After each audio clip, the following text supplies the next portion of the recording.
Happy birthday. Pag mabagaan may palungo na mo ni kuan.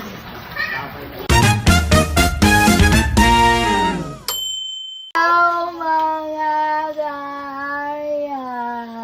So for today's video mga ka-aryat, mga tumi sa darong kay maligo mi og pool.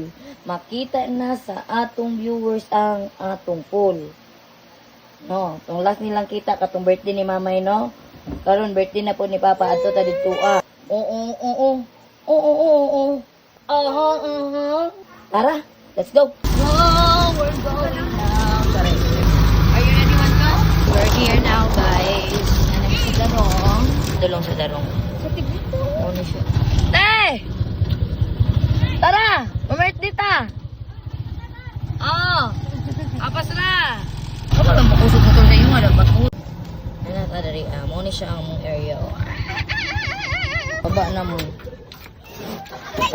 Oh, baba na. Dala ang gamit, dala ang gamit.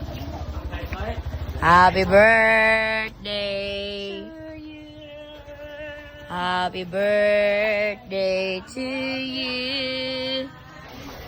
OMG. Oh. Oh.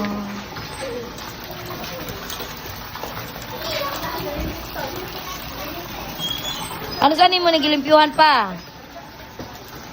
Gaandam na nimo para butangag tilapia? So now, gusto lang ako i-flex ning pool na ko here sa darong kay daghan jud sa akong mga kaila, friends, kauban na gusto mo laag dere pero wala jud na dayon-dayon kay tungod na busy na si Papa sa iyang negosyo here sa area. Disclaimer lang, dili ko contractor sa DPWH ha. Short info lang ni sa akong mga kaaryat. Kani siya nga area, napa ko sa Federico Yap nagtudloan itong napalit na ko ni siya. Syempre nagtuo ko na di ko mabalin og turil maunin ni guro tagpalit og yuta sa duol. Pero nakaluyan man na transfer ta sa turil. Fast forward ta mga kaaryat, duha ni siya kapul, isa pang dago, isa pang gagmay, pero unang nabuak sa panggagmay tungod sa linog-linog. Naluya jud taon inyong aryat na inahan, pero ato na lang jud gihapon ning gipiyungan. So mo to mga kaaryat, pasalamat na lang pud ko kay kanina area mga kaaryat, wa jud pasagdi sa akong amahan kay iya jud gihapon giatiman. Since kanto ra man jud ning akong area gitukuran niya og tindahan, mo na kung matingala mo wa pa siya nahuman, pero napuno na og baligyan ni Papa. Sa motuo mo sa dili mga kaaryat, 15k ray kapital sa akong papaan. Pero nikusog jud siya kay tungod sa kadagan og trabahante sa palibot kay duol ra lagi og mga planta.